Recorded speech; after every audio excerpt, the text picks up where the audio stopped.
welcome to CX Today. My name is Charlie, and today I'm delighted to be joined by Sean Taylor, CEO of Content Guru. Sean, thanks very much for joining us. How are you doing today? Yeah, well, it's my pleasure joining you and doing well. Been a busy day, as I'm sure anyone that's listening will be aware of what that's like. Yeah, absolutely. And I'm really excited to kind of cut through that busy day to have this quite nice, fun conversation where we're going to be focusing very much on the evolution of Content Guru, a rising vendor in the CCaaS space, which many of our viewers who kind of look at the Magic Quadrant will likely be familiar with, especially rising within the enterprise CCaaS space, especially. So maybe to get us started with this conversation, could you maybe share any kind of highlights or milestones for Content Guru from over the past 12 months? Yeah, so I think generally nothing unusual. We were expecting that 2022 and 2023 were going to be quite tough years, just in terms of the global economic situation. So we've been around for a good while. We've been a long time becoming an overnight success, and so we tend to look at these flat periods and then we invest heavily. So in the last couple of years, we've gone against the sort of trend, and we've increased headcount by over 40% in the last couple of years. So a massive amount of investment into engineering teams. Talent acquisition is a challenge. So really excited last year. We set up a team in Portugal, in Porto. That was done very, very quickly. Got tens of people on board within a small number of months, about 4 or 5 months, and we had that team up and generating a lot of really good quality code. We really pushed on in the States. If you look at the current market, very surprisingly, we had a big survey done a couple of years ago by McKinsey, and the largest market is the US, which we'll come back to. Second largest market in the world for contact centers is actually the UK, so that's where I'm based. So we've grown strongly, and we're the strongest in the UK market, but of course the giant's the US, and so there's been a really, really heavy push into the US marketplace. We'll chat a little bit more about that, I suppose, as we go along. So we focus on growing in our core markets, strongest in Europe, very strong in Asia Pac, but then really growing out in the Americas as well. We invested heavily in our technology and our people, growing heads by over 40%.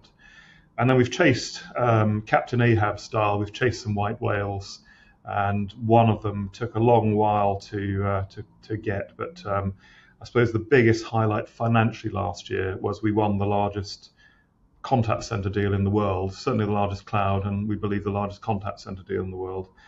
And that's with a large financial services organization. It's worth total contract value is over $150 million. So it's an absolute monster. The frustrating thing is they are actually publicizing what we've done. So I see articles coming out from them, but their legal team haven't given us permission to talk openly yet. So we're in this difficult situation where we can see stuff leaking out into the world, and we want to really talk about it because it's such a monster deployment, over 50 countries, and we were up against the brightest and the best to win that. So that was a huge highlight. Yeah, that's an incredible deal value. Actually, that's what a lot of CCaaS vendors kind of earn over a much longer period in just one deal. So that's very impressive. And I will say, kind of, you mentioned North America there, the UK as well, and emerging markets like APAC. I will say I've noticed Content Guru more and more in the Benelux region, actually, where I am. So I think that also speaks to the growth. So some really impressive headlines there for Content Guru. If we dive deeper, maybe, I mean, you mentioned that was a financial service company. Are there any other sectors, or specifically any sectors that you're seeing significant success in, and why do you think that is? Yes, that's an important question. So the cloud market we've been in for a long time. There are a lot of people saying they're first in cloud. We deployed the first cloud contact centers around 2005. So it's a long time ago. And I don't know anybody that was properly with cloud. There might have been hosted, but we're not aware of anybody that's gone back that far. And for a long time, it was heavy going. It took probably a decade before people started treating that seriously. And then in the last, I suppose, the last 7, 8 years, things have started to pick up. So what we didn't do is we didn't go. Probably it was a mistake. We didn't go for the SMB sector, the small medium business sector, because we felt that would become commoditized. We looked at things like unified comms, and back in 2005, 2006, we felt that was going to be dominated by a super scaler like a Microsoft, and obviously post-COVID Teams has proven that point through. So what we looked at was large contact centers, and that's where we chose to focus the business. That was perhaps a big mistake because they are the most conservative contact centers, and they're the ones that are locked down and are very nervous about changing, because if something goes wrong, it's very, very high profile. So we targeted that area, and we've stuck with it though, and that's where we are successful today. So if you look across verticals, we've got a lot of very, very good logos, really strong logos that you'd recognize, and that can be across retail, can be across travel. It's anyone though that has a mission critical, high profile sort of an application that we really perform strongly. So we're strong in public sector. So for example, in where I work in the UK, if you call an ambulance, so 112 in Europe where you are, or 911 in the US, it's 999 in the UK. Every call to an ambulance goes through our storm cloud. So that when people ask about mission critical, it's life or death. Nothing's beyond that.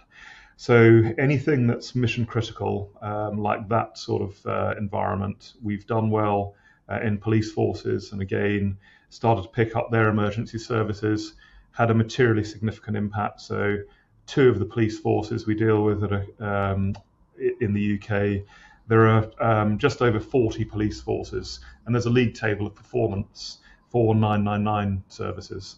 So 2 that we went live with last year, they were in the sort of 30s, so right in the sort of the bottom of the league table, and we've taken them up to number 1 and number 2 in the league table. So measurable performance. So mission critical, a lot around health. So we've mentioned things like the NHS, financial services, where you're looking at very, very large scale types of deployment.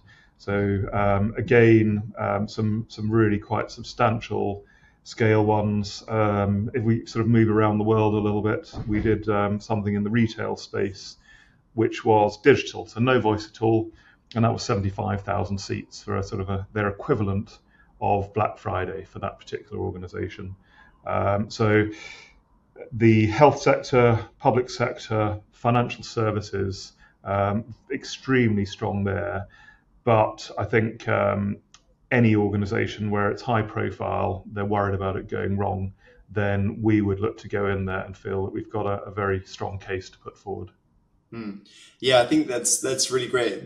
Both emphasizing how just kind of the size of the brands you're working with, but also the success that you're having. I think that UK police force example was particularly interesting there, and also kind of reflecting on your point too. You said you predicted that kind of unified comms vendors may start to kind of take a lot of that SMB mid-market business, and that is I guess happening already. You see Zoom, RingCentral coming into the market, but also kind of the CRM players as well are kind of verging more on the space. Too. I'm thinking of kind of Salesforce and Service Cloud and Zendesk as well, making quite a lot of acquisitions. So while that may have not worked in the short term, it certainly may have held Content Guru in good stead for the long term, definitely. But in terms of kind of, instead of looking back at what's happened in the CCaaS industry, let's maybe look forward now to kind of the year ahead. And it'll be interesting to get your take on what opportunities you see in the CCaaS market within the next 12 months. Yeah, so another really important question. So I think the breakthrough moment for us was, this is us talking collectively as an industry, was through COVID. Because we had, if you go back to the early days when we got going, this is internet-based, it's not secure, it's not reliable, won't have the functionality. I'll bet my total cost of ownership is going to cost a lot more than my Avaya or my Cisco or whatever platform that large enterprise had. And that was very, very difficult to fight. And the old adage, if it ain't broke, don't fix it. So they spent ages getting these things stable. And then what's the compelling reason to shift across? So an important catalyst was COVID, because all of a sudden, the issues that you might put in as information security, well, how do we monitor people working from home? How can we make sure we're secure? You had to answer those questions immediately because people were working from home, and it wasn't optional. It was mandatory that you needed to deal with these situations. So that really got people realizing the possibilities. But then it didn't see the enormous shift at the large end, because actually a lot of those vendors, people just stayed with them and they rerouted traffic. So they weren't really leveraging the cloud properly. But it built up this sort of demand. And then, of course, we went out of COVID, where it was an existential threat potentially to a lot of, not just businesses, I suppose, potentially humanity. And then we flew straight into some headwinds of Ukraine, Russia, energy crisis, and so on. And so at a macro level, a lot of people were then saying, well, we're not sure about moving. So there was another press of the pause button. And so that's why we had that feeling in sort of the last couple of years. But we're at a point now where we see 2024 as enough. We've been really in this hiatus for a long time, and we need to move forward.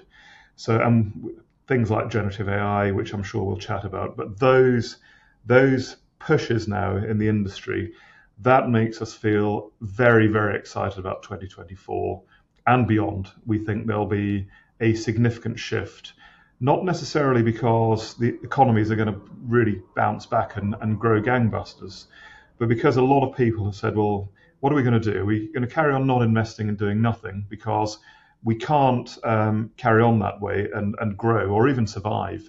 We need to do something where we can get a better handle on our operational costs. That's got to be a shift in technology. And we're seeing customer habits change. So before, my 50, 60-year-old customers who only wanted to talk through voice, 5-10 years on, those 15-year-olds or 25-year-olds are suddenly important clients, and they want to talk using text mechanisms, and they might be most comfortable, let's say, using WhatsApp as a very obvious successful example. So all of these things are coming to a head, and we don't need to be confident that economies are going to grow around the world. We just need to see that organizations have waited for a long time and they need to shift now. Vendors have forced them because of the technology they're end-of-lifing it. They're seeing new technologies come along like AI that they have to run with, or video as a simple example. This is something that 6 years ago, a video conversation might be quite unusual. This is very normal for us. So all these things have come to a head, and we just feel that in 2024, it's a really, really big year, and it will then create momentum for the 3 or 4 years that follow that. So that's our belief in terms of opportunities. And there are lots of verticals where we're starting to see those things happen in real terms, people spending real money, and in technology breakthroughs as well.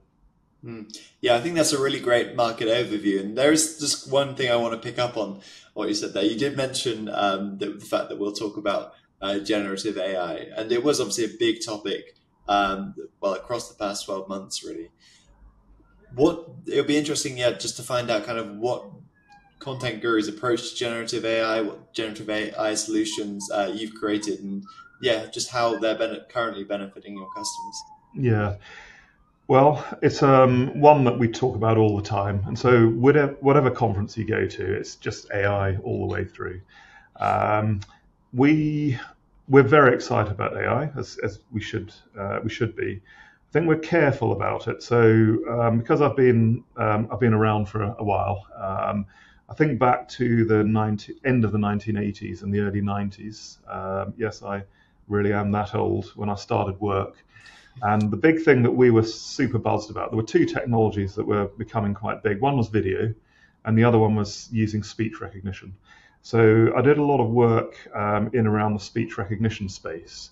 And there was a big show that was held every 4 years. It was the Olympics of communications shows called Telecom Geneva.